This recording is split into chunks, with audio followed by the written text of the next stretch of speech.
सो hey guys, मैं शुभम कौशल और आज की वीडियो में यार हम बात करने जा रहे हैं एक बहुत ही इंटरेस्टिंग, बहुत ही मज़ेदार चीज़ के बारे में यार, जो कल ही की गई है यार गवर्नमेंट की तरफ से, जो कि है यार न्यू एजुकेशनल पॉलिसी। अब ये वीडियो में यार मैं आपको जितने उसके उन्होंने मेन पॉइंट्स और बुलेट्स निकाले हैं यार वो सब डिस्कस करेंगे हम इस वीडियो में। आपको आसान से आसान भाषा में समझाया जाएगा और अगर आपको यार और भी जानना है तो मैं नीचे एक लिंक दे दूंगा यार, एक पूरे ब्लॉग का, आप उस पर जाके चेक कर सकते हैं। अब ये वीडियो ना यार टीचर्स के लिए भी है, स्टूडेंट्स के लिए तो है ही है, पेरेंट्स के लिए भी है, और साथ में जितने भी लोग जिनका ताल्लुक इंडिया से है, जो इंडिया को बिलोंग करते हैं यार, उनके लिए भी है। क्यों? क्योंकि ज़रूरी नहीं है कि एजुकेशन में चेंज आए तो सिर्फ स्टूडेंट्स को अफेक्ट हुआ, सिर्फ टीचर्स को फ़र्क पड़ा। क्योंकि यार जो एजुकेशन है ना, ये एक पूरा वाइटल रोल प्ले करता है यार पूरे इस ब्रह्मांड का। तो अगर एजुकेशन थोड़ा सा भी हिले ना तो पूरी कंट्री हिलेगी। तो इस पर ही तो यार जीडीपी वगैरह सब कुछ बदल रहा है। सो आइए यार इसे अच्छे से जानते हैं। पहले क्या होता था ना, जैसे फॉर एग्जांपल मानो किसी ने यार सिविल सर्विसेज का एग्ज़ाम देना है, ठीक है, तो वो डायरेक्टली नहीं हो सकता। वो क्या करता, पहले यार साइंस स्ट्रीम लेता है ना, इंजीनियरिंग ले रहा था, इंजीनियरिंग की +1 +2, उसके बाद उसने फिर फिलॉसफी रख ली, आसान सब्जेक्ट लेके फिर तैयारी करी, उसके बाद जॉब ली या जॉब के लिए एग्ज़ाम दिया, जो भी है यार। पहले जो था ना वो 10th 9th 10th का लेवल बहुत कम था यार +1 +2 से। लेकिन अब इन्होंने ना +2 की प्रिपरेशन के लिए दो चीज़ें की हैं। एक तो यार इन चारों क्लासेस का थोड़ा सा सिलेबस कम कर दिया, और दूसरी चीज़ जो डिफ़िकल्टी लेवल है ना वो आपका 9th से और +2 तक वो सेम रहेगा, ठीक है। मतलब आपको 10th के बाद कुछ ऐसे ज़्यादा झटका नहीं लगेगा, आपको पहले ही पता होगा कि क्या डिफ़िकल्टी हो सकती है। अब यार इन्होंने ग्रुप्स में भी डिवाइड कर दिया, जैसे 5 + 3 + 3 + 4। अब जो ये 5 है, ये क्या चीज़ है? 5 है यार आपकी नर्सरी, आपकी LKG, UKG, 1st and 2nd, ठीक है, ये 5 क्लासेस। फिर जो सेकंड ग्रुप है उसमें है यार आपकी 3rd 4th 5th, फिर 6th 7th 8th, और फिर जैसे कि मैंने कहा 9th 10th +1 +2 एक ग्रुप के अंडर। लेकिन अब इन्होंने यार +2 तक कर दिया फ्री एजुकेशन, कंपलसरी एजुकेशन, की हर बच्चे को +2 तक पढ़ाना है। पहले 10th तक था, ठीक है। अब अगर आप +2 तक पढ़ाओगे तो उसका खुद फ्यूचर बनने का उसका होगा ना कि यहाँ तक पढ़ा है और पढ़ना है। तो यार पहले क्या होता था कि जो आपकी मेन स्ट्रीम्स थी उसमें आपकी curricular activities, extra curricular activities और वोकेशनल जो लर्निंग थी उन सबको यार बांट दिया जाता था, एक दीवार थी बीच में। लेकिन अब वो दीवार यार टूट गई है। अब कोई यार आपको ये नहीं कह सकता कि सिंगिंग छोड़ के इंग्लिश पढ़ने बैठ, ये चीज़ ख़त्म हो गई है, ठीक है, या तो फिज़िक्स कर। अब यार आपके पास पूरा है, आप स्कूल में अब अपनी मर्ज़ी के सब्जेक्ट्स, मतलब कि अगर आपने सिंगिंग करनी है तो आप सिंगिंग भी कर सकते हो, वोकेशनल सब्जेक्ट चूज़ कर सकते हो। अब वोकेशनल अगर किसी को नहीं पता यार, वो स्किल ओरिएंटेड होते हैं, पार्टिसिपेट कर लो। लेकिन अब यार इसे एक ऑप्शनल नहीं कि अगर पढ़ाई ख़त्म हो गई तो ये करो, ये चीज़ ख़त्म हो गई है। अब ये नहीं कोई कहेगा आपको, आप चाहे ये करो वो करो, आपको कोई टोकने वाला नहीं है। तो वोकेशनल सब्जेक्ट से यार क्लास 6th से शुरू हो जाएंगे, ठीक है। क्लास 6th to लेके आपका स्कूल जहाँ तक है वहाँ तक आपके वोकेशनल चीज़ों की होएगी प्रैक्टिस। और जब आप स्कूल यार लीव करोगे ना, चाहे आप +1 में कर रहे हो, मतलब 10th के बाद कर रहे हो, चाहे आप +2 के बाद कर रहे हो, आपके पास यार एक पर्टिकुलर स्किल होगी जो कि आपको अच्छे से आती होगी। आपको डिसाइड करना है सारी चीज़ें ट्राई करके। तो अब ये कैसे होगी? इसमें यार आपको इंटर्नशिप्स कराई जाएंगी। इंटर्नशिप्स सुन के लगता है ना कि जैसे बहुत बड़े बड़े लोग करेंगे, मतलब 10th +1 +2 ऐसी क्लासें, बट 6th से कराई जाएंगी आपको, ठीक है, इंटर्नशिप्स। तो इसमें क्या करेंगे यार, आपको जो एरिया है वहाँ पे कुछ गवर्नमेंट खुद ही डिसाइड करेगी, और वहाँ पे बच्चों को ना यार जो लंबी हॉलीडेज जून जुलाई की हो गई या फिर दिसंबर की हो गई, थोड़ी छुट्टियों को हो सकता है बढ़ा दे, और आपको यार 10-10 दिन के एक इंटर्नशिप पे भेजेगी। मतलब 10 दिन आपने काम करना है यार। वो अब कारपेंटर का काम हो सकता है, इलेक्ट्रिशियन का काम हो सकता है, जो स्किल ओरिएंटेड हो, ठीक है, वो क्लास 6 से शुरू हो जाएगा। अब क्लास 6 से आपका ये भी चीज़ें शुरू हो रही हैं, और आपको कोडिंग भी सिखाई जाएगी। मतलब कोडिंग जो है लोग कॉलेजेस के 1st 2nd ईयर में सीखते हैं, और क्लास 6 से सिखाई जाएगी। सोचो, अगर बेस ही क्लास 6 से शुरू हो गया तो 10th तक तो ऐप डेवलप कर लेंगे, है ना यार। ये भी गवर्नमेंट ने सजेशन ही दिया, मतलब ये कोई कंपलसरी चीज़ तो नहीं है, लेकिन आपके यार जो 1st to लेके 5th तक है ना, तो वो गवर्नमेंट सजेस्ट कर रही है कि रीजनल लैंग्वेजेस में पढ़ाया जाए। और एक नई चीज़ आई है जो बहुत ही मतलब अफेक्ट करेगी आपके पूरे साल को, जो कि यार ये 360 डिग्री हॉस्टलिक प्रोग्रेस कार्ड। अब ये चीज़ क्या है? अब ये चीज़ यार आपका पूरा रिकॉर्ड इसमें रहेगा, डिजिटली पूरा रिकॉर्ड इसमें रहेगा कि आपने पूरे साल में क्या क्या स्किल्स की, क्या क्या इंटर्नशिप की आपने, है ना, पूरे साल में कितना कुछ किया। मार्क्स तो एक साइड पे रह गए बट इतना कुछ आ गया, उसमें पूरी चीज़ें यार होगी। +1 +2 ये कॉलेज में भी चलेगी, बट कॉलेज में इसका नाम चेंज हो जाता है, वो हम डिस्कस करेंगे। सो वो सब यार आपका कवर होगा, सिर्फ उसमें सब रिपोर्ट होगी आपके 10th तक आपके बेस पे कि आपने ये चीज़ें की हैं। वो आपको सजेशंस दे सकते हैं, काउंसलिंग करके आपको सजेशंस आ सकते हैं कि पूरे साल में आपने यार ये चीज़ें की हैं, अब इन चीज़ों में से आपने बेस्ट जो स्कोर किया है, ज़्यादा टाइम मतलब ज़्यादा अचीव किया कम टाइम में, तो वो ये दोनों चीज़ें। अब इन दोनों चीज़ों में आप क्या चूज़ करना चाहते हो, इन दोनों में से हम रेकमेंड करेंगे कि करो, क्योंकि आपका इन दोनों में इंटरेस्ट है हमारे हिसाब से। 3.5 करोड़ सीट्स जो हैं वो ऐड की जाएंगी यार हायर एजुकेशन में, जैसे कि आपका नीट हो गया, आपका जेईई मेंस हो गया, ठीक है। ऐसे जो एग्ज़ाम्स हैं इनमें आपकी यार 3.5 करोड़ सीट्स ज़्यादा की जाएंगी। पर फिर भी यार वैकेंसी नहीं रहेगी, क्योंकि इंडिया है ना, पता नहीं लगेगा कि इतने करोड़ 3-4 करोड़ सीट्स गई कहाँ, ठीक है, इतने बच्चे हैं। तो higher education flexibility of subjects भी मिलेगा यार आपको, मतलब कि आप पहले जैसे मैंने स्टार्टिंग में कहा था कि आपको यूपीएससी फिर वो सब करना पड़ेगा, लेकिन अब आपके पास यार ऑप्शन है। अगर आप केमिस्ट्री करना चाहते हो और साथ में फैशन डिज़ाइनिंग भी करना चाहते हो तो आप दोनों चीज़ें इकट्ठे ले सकते हो, नहीं तो आपको आर्ट्स लेनी पड़ती, फिर वो सब, अब वो सब का ज़माना चला गया, ठीक है। अगर आपने फॉर एग्जाम्पल फिजिक्स लेनी है, फिजिक्स के साथ आपको केमिस्ट्री में इंटरेस्ट नहीं है, आपने कोई और स्किल सीखनी है, कोई और नई चीज़, जैसे फैशन डिज़ाइनिंग हो गई, डिबेटिंग हो गई, या फिर कोई ऐसी चीज़, तो आप उसे ले सकते हो। इंडिया में रिसर्च के बारे में इतना कुछ नहीं है, तो उन्होंने यार एक नई पूरी फाउंडेशन ही बना दी, नेशनल रिसर्च फाउंडेशन। यहाँ पे तो कुछ नहीं है, तो रिसर्च कल्चर को यार स्ट्रॉन्ग करने की पूरी तैयारी है, और देखते हैं यार कितना जल्दी सक्सेसफुल ये हो पाता है। कुछ आप यार मेन जो IITs हैं, जो IIITs हैं, इन सब को छोड़ दो, और कोई कॉलेज में आपको रिसर्च के बारे में कुछ नहीं मिलेगा, रट्टेबाजी मिलेगी। तो मेन फोकस यार ये जो पूरी पॉलिसी है ना, मेन फोकस इसका है कि जो रट्टेबाज है ना, रट्टेबाजी नहीं चलेगी। जो रट्टा लगाता है उसको नंबर नहीं मिलेंगे, जो समझ के करता है। तभी यार इंटर्नशिप्स लगा दी आपकी कि आप समझ के करो, तो कोई रट्टाबाजी वाली चीज़ ही नहीं होगी। अब लाइट बट टाइट रेगुलेशन, अब ये क्या चीज़ है कि वो ज़्यादा नहीं है, जैसे कि मोस्टली कंट्रीज़ चाहती हैं कि उनका जो मतलब हायर एजुकेशन की, मतलब 10th या 12th के बाद कितने लोगों ने आगे स्टडीज़ को परस्यू किया, कितने लोगों ने छोड़ के ऐसे ही काम कर दिया, ठीक है। वो परसेंटेज होती है कि आपके 20% बच्चे आगे भी पढ़ने गए, और ये इम्पॉर्टेंट है, नहीं तो हम सिर्फ दुकान चलाने जितने रह जाते हैं, हमें आगे बढ़ना है लाइफ में, तो हायर स्टडीज़ होती हैं, ठीक है। जैसे MBBS हो गई, अब +2 तक मेडिकल कर ली, आगे MBBS नहीं परस्यू की, वहाँ पे रुक जाती है, ठीक है, वहाँ पे ये परसेंटेज कम होने लग जाती है। तो गवर्नमेंट का यार ये दावा है कि ये 2035 तक, तो 25% है अप्रॉक्स, उसको यार पूरा डबल 50% तक लेके जाना है यार 2035 में। अब ये लाइट है, क्योंकि बाकी कंट्रीज़ 80% 90% चाहती हैं, लेकिन इंडिया ने यार अभी सिर्फ 50% तक ही सोचा है, लेकिन टाइट है कि मतलब 15 साल में हम ये करके दिखाएंगे।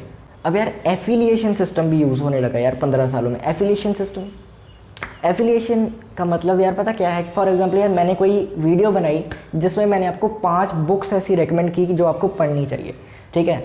अब आप यार इसे ऑनलाइन भी ढूंढ सकते हो, ऑफलाइन भी ढूंढ सकते हो। ढूंढने के बजाय यार मैं क्या करूँगा, अपना एक एफिलिएट अकाउंट बनाऊँगा अमेज़ॉन या फ्लिपकार्ट के साथ, और उस बुक का, पर्टिकुलर बुक का लिंक मैं डिस्क्रिप्शन में दे दूँगा। अब जैसे यार कोई उस लिंक को दबा के मेरे वहाँ पे जो अमेज़ॉन का पेज है वहाँ पे वो खुलता है और वो बाय करता है, तो कुछ % उसका शेयर मुझे मिलता है, ठीक है, 5%, 10% या कई बार 2-3%, तो वो मुझे मिल जाता है, ठीक है। तो ये यार एफिलिएट मार्केटिंग होती है। इसमें यार हमने पहले दिल्ली में भी चेंज देख लिया था। दिल्ली में एक यार नोटिस आया था कि अगले साल से 7th class, I think so 7 to 10th class के बच्चों, या +2 तक के बच्चों, +2 तक के बच्चों को कंपलसरी हो गया यार एफिलिएट मार्केटिंग या फिर डिजिटल मार्केटिंग करना। तो उन्होंने यार शुरू कर दिया है, तो अब यार ये पूरे इंडिया में फैल जाएगा, बच्चों को यार एफिलिएट मार्केटिंग का पूरा ज्ञान दिया जाएगा, और साथ में ऐसा इन्वायरमेंट यार हमारे स्कूल्स में, कॉलेजेस में बनाया जाएगा कि वो ग्लोबल जो एक्सेलेंस है ना वैसा हो, मतलब कि सिर्फ इंडिया के बच्चों के लिए नहीं ठीक रहो, वो पूरे वर्ल्ड के लिए अच्छा हो। जैसे फॉर एग्जांपल हम कनाडा क्यों जाते हैं, जो पंजाब के लोग हैं वो बेसिकली कनाडा जाते हैं, क्यों? क्योंकि वहाँ पे पढ़ने अगर जाएं तो वहाँ पे उनको फैसिलिटी ज़्यादा मिल रही हैं, यहाँ से अगर आप देखो कोई बाहर की कंट्री का कोई आप कॉलेज वगैरह देखो तो ग्लोबल एक्सीलेंस को यार पुल करती हैं अपनी तरफ, तो हम भी यार वही करने का अब ट्राई कर रहे हैं। अब यार कुछ ऐसे भेदभाव नहीं होगा कि गवर्नमेंट स्कूल्स हैं उनको नहीं मिलेगा या फिर जो ज़्यादा पैसे देगा वही टेक यूज़ कर पाएंगे। सिर्फ कंप्यूटर नहीं, बहुत कुछ, ठीक है। जैसे स्मार्ट बोर्ड्स हो गए, स्मार्ट बोर्ड्स लगाए जाएंगे, वो सब, तो वो अब सबके लिए यार फेयर होगा, सबके लिए इक्वल होगा। तो यार उस चीज़ के लिए, वो इंश्योर करने के लिए कि ऐसा हो रहा है या नहीं, उन्होंने यार एक पूरी नेशनल एजुकेशन टेक्नोलॉजी का जो फोरम है वो खोल दिया। तो अब वो अभी तो ग्रो होगा और वो अब सारे स्कूल में सबके जैसे इक्वल होगा यार, कि जैसे कोई ऐसा नहीं कह सकता कि तू स्कूल में पढ़ते तो तुझे टेक का ज्ञान ज़्यादा होगा, तुझे कंप्यूटर चलाना आता होगा, ऐसे नहीं रहेगा, सबके लिए इक्वल होगा। अब यार जेंडर इंक्लूजन फंड और स्पेशल जोन्स के एजुकेशनल फंड, इन सबको भी यार थोड़ा बढ़ावा दिया, जैसे कि यार गर्ल एजुकेशन की तरफ ज़्यादा ध्यान दिया जा रहा है, ठीक है।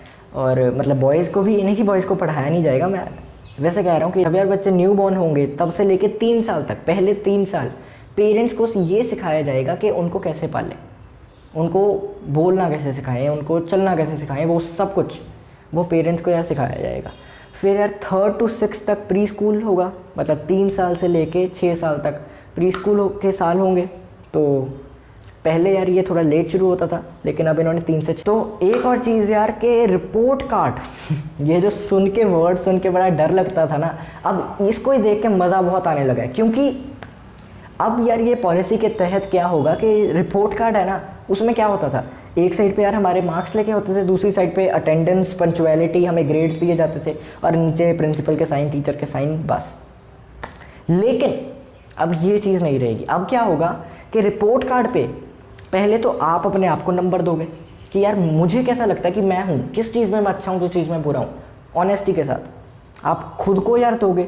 फिर क्या होगा, जो स्टूडेंट्स हैं, है ना, जो आपके क्लासमेट्स, आपके फ्रेंड्स हैं, वो आपको देंगे नंबर, आप उनको दोगे, ठीक है। तो रिटर्न पॉलिसी, तू मेरे अच्छे लिखी, मैं तेरे अच्छे लिखूँगा। उसके बाद टीचर्स आपको देंगी, फिर मार्क्स लिखे जाएंगे। तो मतलब मार्क्स साइड पे दब गए यार।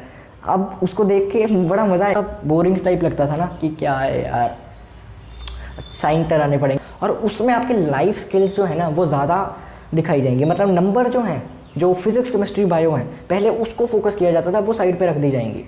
अब आपको दिखाया जाएगा कि आप यार कोडिंग में इतने अच्छे हो, ठीक है, आप कुछ और सीख रहे, जैसे मैंने कहा इंटर्नशिप, इस इंटर्नशिप में आपने ऐसा परफॉर्म किया, ये चीज़ों पे फोकस किया जाएगा। तो मज़ा आने वाला है यार। उसके बाद ये पॉलिसी यार मल्टीलिंगुअलिज्म को भी प्रमोट कर रही है। मतलब कि आप जो हो वो 3 भाषा में कम से कम बोल पाएँ, या 3 से ज़्यादा में बोल पाएँ। जैसे फॉर एग्जांपल अब आप साउथ में चले जाओ, तमिलनाडु में चले जाओ, वो इंग्लिश बहुत अच्छी बोल देंगे, वो तमिल बहुत अच्छी बोल लेंगे, लेकिन हिंदी की बात आती तब नो। अब पंजाब का बंदा यार, वो भी यही चीज़ है, इंग्लिश बोल लेगा, पंजाबी बोल लेगा, हिंदी बोलने में थोड़ी कई बार दिक्कत आती कईयों को। अब अगर हम एक चेन्नई का लें और एक यार चंडीगढ़ का लें या फिर अमृतसर का लें, तो उन दोनों को इफेक्टिवली यार कम्युनिकेट करने को कहें, तो दोनों को कहें कि हिंदी में बात करो, इंग्लिश में कर लेंगे पर हिंदी में बात करो, तो वो थोड़ा फंसेंगे। उस चीज़ को यार इंश्योर करने के लिए भी ऐसे अभी जो प्रोग्राम्स हैं वो और आएंगे। अभी सब कुछ रिवील नहीं हुआ है, सिर्फ ओवरव्यू आया है। और यार एक और चीज़ कि कॉलेज के बच्चों के लिए क्या होता था कि पहले साल कईयों ने ड्रॉप कर दिया, मतलब पहला साल लगाया और दूसरे साल अगर ड्रॉप कर दिया आपने, तो आपको पहले साल का सर्टिफिकेट मिलेगा कि जब भी आप, जैसे 2 साल का गैप आ गया बीच में, फाइनेंशियल इतने नहीं आप सही थे और 2 साल बाद पैसे आया, आपने फिर ज्वाइन करना है, तो तब आपको यार फिर से फर्स्ट ईयर दोहराना नहीं पड़ेगा, आप सीधा सेकेंड ईयर में आ सकते हो, ठीक है। एक ये चीज़ होगी। अगर किसी ने यार सेकेंड ईयर में ड्रॉप किया तो उसे डिप्लोमा मिलेगा, ठीक है। 3rd ईयर में ड्रॉप किया तो उसे बैचलर का डिग्री मिलेगी। और 4th ईयर में यार क्या होता है कि पहले यार जो मोस्टली कोर्सेज थे वो 3 साल के थे, बट अब गवर्नमेंट ने कहा कि अगर आप 4 साल वाले कोर्स करो तो वो बेटर है।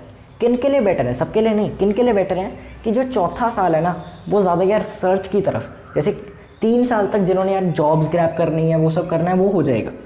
लेकिन अगर उसी सब्जेक्ट पे और रिसर्च करनी है, एक रिसर्च में जाना है, ठीक है, वो सब एनालिटिक्स वगैरह सब में जाना है, तो यार चौथा साल का कोर्स करो, नहीं तो आपको 3 साल में बैचलर्स डिग्री पकड़ा दी जाएगी। बाद में वर्चुअल लैब्स खोले जाएंगे यार पूरे इंडिया में, जो कॉलेजेस हैं वहाँ पे वर्चुअल लैब्स खोले जाएंगे, प्रैक्टिस कर पाओ, आप देख पाओ जो किताबों में हम पढ़ते थे। और प्राइवेट कॉलेजेस यार अपनी ज़्यादा फीस ना बढ़ा पाएँ, इसलिए यार उस पर कैंप्स लगा करेंगे ताकि जितनी मैक्स है ना, MRP है, वो वहाँ तक ही जाए, उससे ज़्यादा ना बढ़ पाए। तो उसके लिए भी गवर्नमेंट यार कैंप्स लगाएगी। और यार टीचर्स को सिखाया जाएगा कि बच्चों को पर्टिकुलर चैप्टर कैसे पढ़ाया जाए। जैसे 5th तक पूरा इन्वायरमेंट ना, स्ट्रक्चर भी चेंज किया जाएगा क्लास का। ये नहीं कि बेंचेस पे बिठाया और उस पर लिख दिया, अब वो भी चेंज होगा कि नीचे फुट स्टेप्स पे उन्होंने 1 2 3 लिख दिया, या फिर मतलब ऐसा कुछ किया जाएगा। तो उसकी टीचर्स की ट्रेनिंग होगी, वो शायद हो सकता है ई-लर्निंग हो जाए, या फिर स्कूल में जब ये कोरोना थोड़ा कम हो जाएगा तो स्कूल में वर्कशॉप्स लग जाएँ टीचर्स। क्योंकि मैंने स्टार्टिंग में कहा था यार कि जो ये चेंज हुआ है एजुकेशन के साथ, कोई भी चेंज होता है यार, वो सिर्फ बच्चों को, सिर्फ टीचर्स को नहीं इफेक्ट पड़ता, ना सिर्फ पेरेंट्स को, वो हर बंदे को पड़ता है यार जो उस कंट्री में रहता है। यार अगले साल से थोड़ी थोड़ी चीज़ें इंप्लीमेंट होनी शुरू हो जाएंगी, एंड बाय 2035 मेरे हिसाब से यार हम चाइना से ऊपर निकल जाएंगे। उसके यार दो, एक तो यार ये जो पॉलिसी है ना, इसने सब कुछ हिला के रख दिया। दूसरी चीज़ यार के जो चाइना की पॉपुलेशन है और इंडिया की पॉपुलेशन है ना, तो यूथ जो है वो हम में ज़्यादा है, बहुत ज़्यादा है। तो इतना मत देखो, चाइना में अगर ऐसी कोई पॉलिसी आती तो इतना इफेक्ट नहीं पड़ता। क्यों? क्योंकि उनका जो यूथ है ना वो सिर्फ इतना है, और चाइना क्या है, इतना। लेकिन अगर हम दूसरी साइड पे देखें तो हमारी जो अभी पॉपुलेशन है, जो थोड़े सालों में वर्किंग पॉपुलेशन में चेंज होने लगी है, कमाने वाले जो बाहर से कमा के लेके आएंगे, हमारी GDP बढ़ाएंगे, वो अभी यार इतने हैं, और पूरी हमारी पॉपुलेशन इतनी है। तो हमारी पॉपुलेशन भी चाइना से कम है, और ये जो है ना, ये चीज़ बहुत इफेक्ट पड़ती है यार। जितना बड़ा टेक यार उतनी बड़ी सक्सेस। तो आप खुद देख लो यार, हम चाइना से आगे निकलने वाले हैं अगर पूरा कोऑपरेशन हो और अच्छी से इम्प्लीमेंटेशन हो। और एक और चीज़ यार कि कई बच्चे कंफ्यूज होंगे कि इस साल हमारा JEE मेंस होगा या फिर नीट होगा या फिर कैसे होगा, ठीक है। उस सब के लिए यार मेरी अगली वीडियो आ रही है, उसके लिए तैयार रहना। चैनल को यार सब्सक्राइब कर लो, और अपने जितने यार दोस्त हैं, अपने जितने यार टीचर्स हैं आपको जानते हैं, या फिर स्कूल का कोई भी स्टाफ है, या फिर जो आपको लगता है यार इस नॉलेज में इंटरेस्टेड है, उसको ये वीडियो शेयर ज़रूर करना, ताकि उनको यार पता लग पाए। नमस्ते, जय हिंद।